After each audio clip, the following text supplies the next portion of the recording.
Timnas Indonesia masih sibuk farming di ronde ketiga kualifikasi Piala Dunia 2026. Ya, layaknya pro player yang sedang bermain Mobile Legends. Bedanya jika di Mobile Legends player farming sumber daya dan experience points. Indonesia mengumpulkan poin demi poin agar bisa lolos ke Piala Dunia 2026. Di ronde ketiga kali ini, skuad Garuda akan melakoni 10 pertandingan.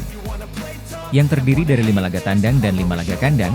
Sejauh ini Indonesia sudah menjalani 2 pertandingan. Dari 2 pertandingan itu Nadeo Argawinata CS sudah mengoleksi 2 poin. Tapi perjalanan Indonesia masih panjang, masih ada 8 pertandingan lagi. Lantas bagaimana skenario Indonesia agar bisa lolos ke Piala Dunia 2026?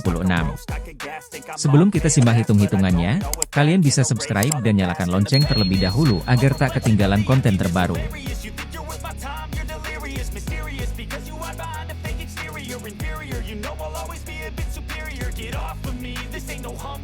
Skuad racikan Shin Tae-yong kini sudah mengumpulkan 2 poin, dari poin maksimal yang bisa diraih yakni 6, mungkin masih sedikit.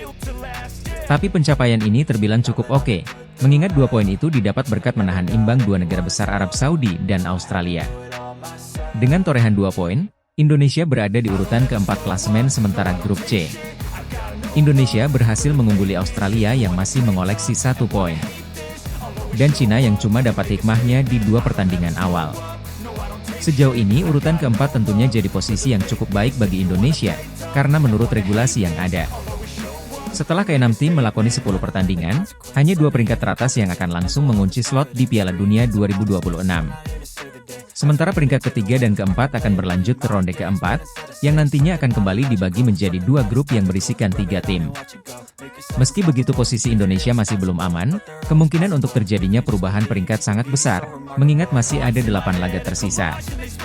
Tapi ada nggak sih jumlah poin minimal atau checkpoint aman, yang bisa dicapai Indonesia agar bisa mengamankan 1 tiket ke Piala Dunia? Yang akan diselenggarakan di 3 negara itu? Jawaban pastinya sih tidak ada, karena apapun bisa terjadi dalam proses kualifikasi.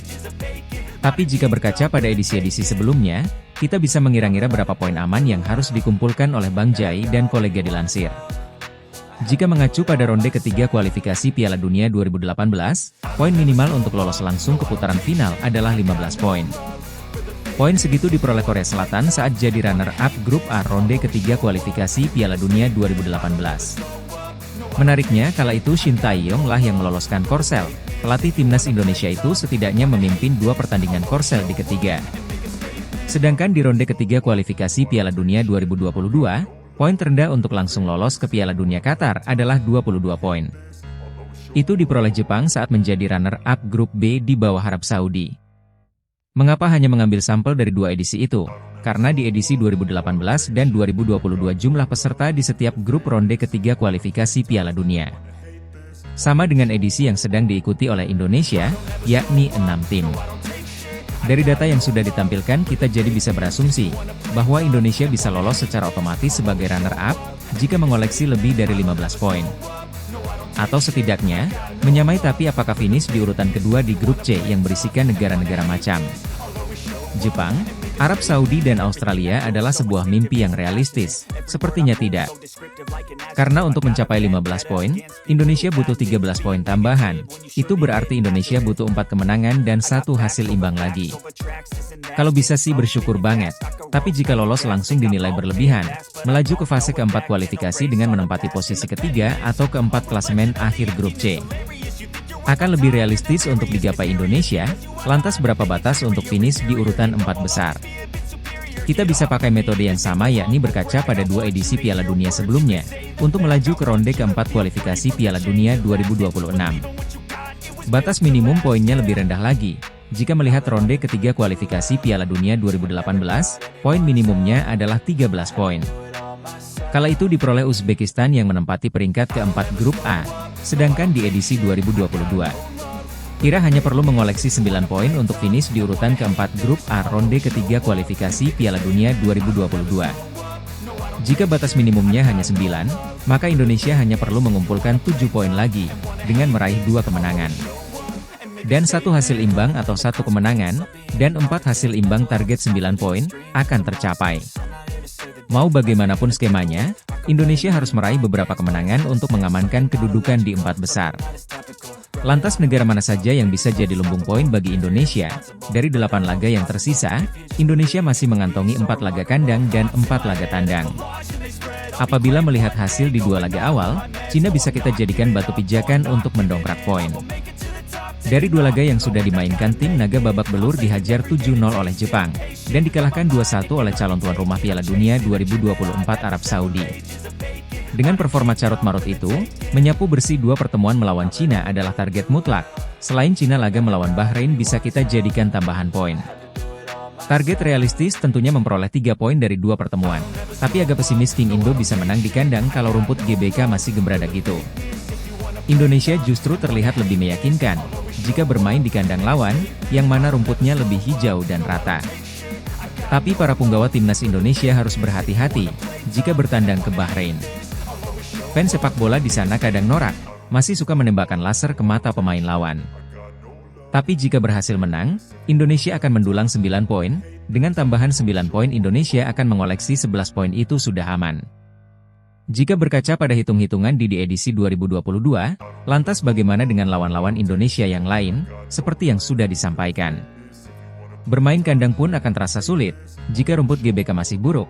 Paling kita hanya bisa tahan imbang Arab Saudi di kandang, sisanya tidak bisa diharapkan. Apalagi ketika menghadapi Jepang, fans Indonesia dilarang muluk-muluk.